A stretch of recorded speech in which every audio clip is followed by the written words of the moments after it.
से 6 litre blood होता है। मानव शरीर में ब्लड की मात्रा शरीर के भार का लगभग 7% होती है। मतलब जितना भी शरीर का भार होता है उसका 7% क्या होता है, ब्लड होता है उसमें, जिसका पीएच मान 7.4 होता है। महिलाओं में पुरुषों की तुलना में हाफ लीटर कम ब्लड होता है। मतलब पुरुष में जो ब्लड होता है ना वो हाफ लीटर ज़्यादा होता है, या यूं कहें कि महिलाओं में हाफ लीटर ब्लड पुरुषों की तुलना में कम होता है। ब्लड में दो प्रकार के पदार्थ पाए जाते हैं।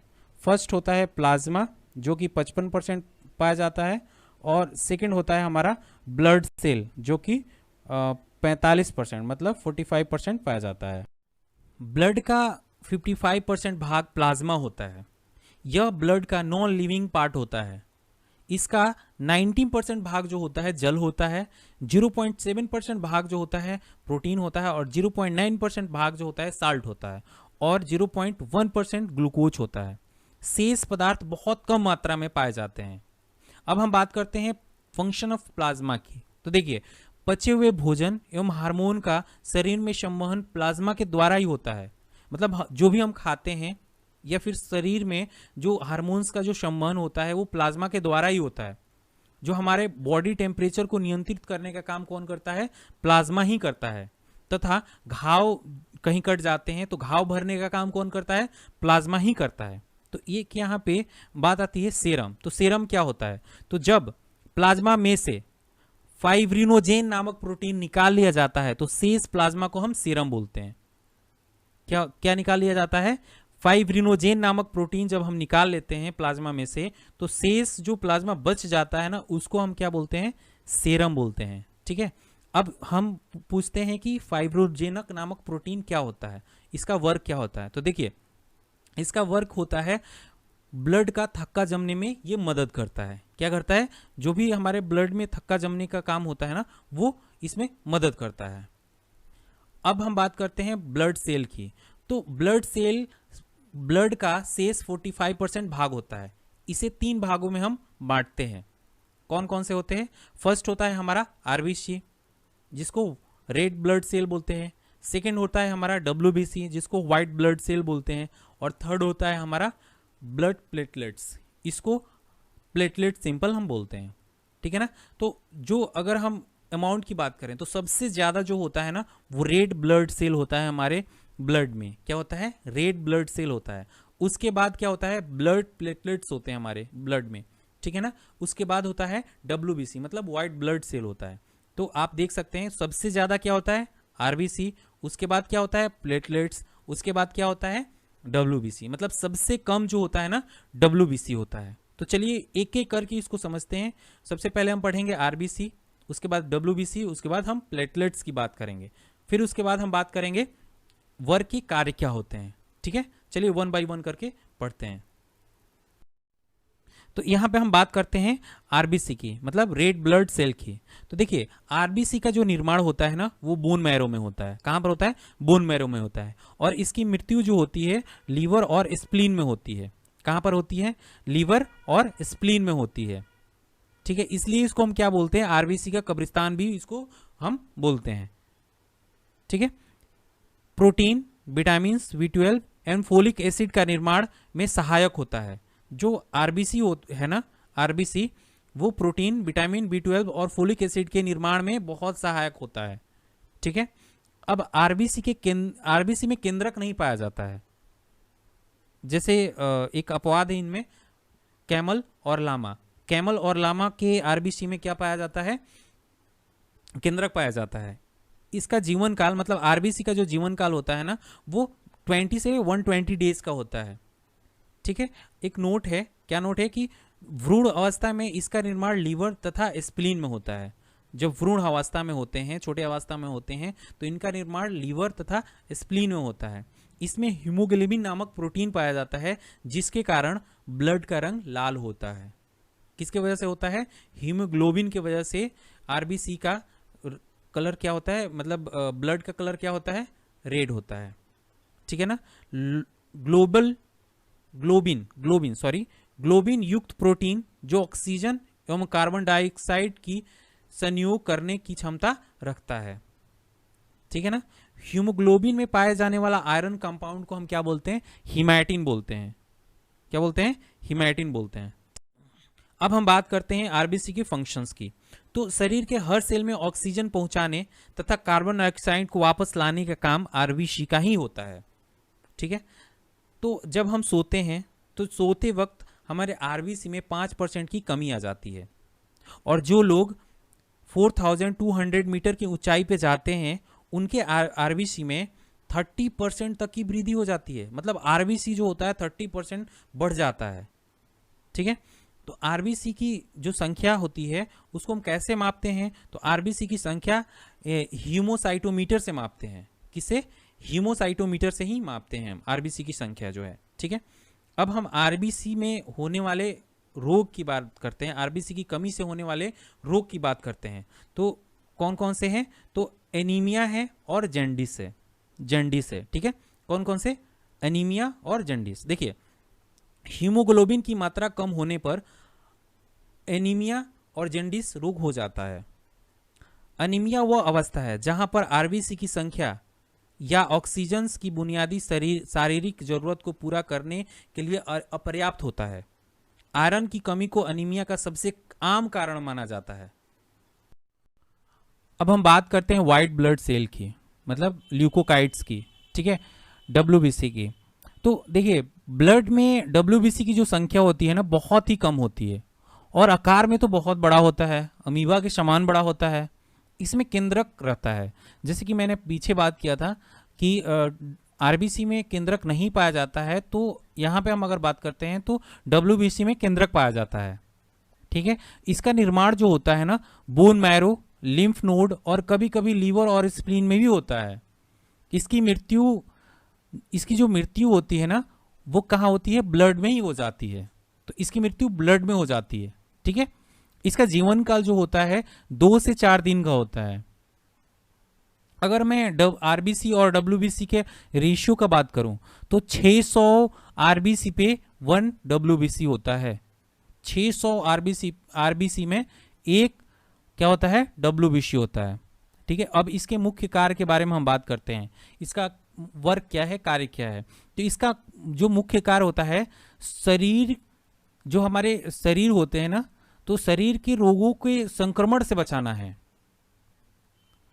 तो इसका मुख्य कार्य शरीर के रोगों के संक्रमण से बचाना तथा इम्यून सिस्टम को बढ़ाना है। जो हमारे शरीर में इम्यून सिस्टम है उसको क्या करते हैं? इंक्रीज करते हैं, बढ़ाते हैं।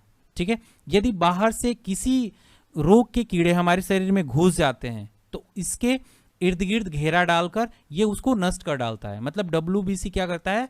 उस कीड़े के अंदर उसके चारों तरफ घेरा डाल के उसको नष्ट कर देता है। इसी वजह से इसको हम क्या बोलते हैं? शरीर का बॉडीगार्ड भी बोलते हैं। शरीर रक्षक या बॉडीगार्ड भी इसको बोलते हैं हम।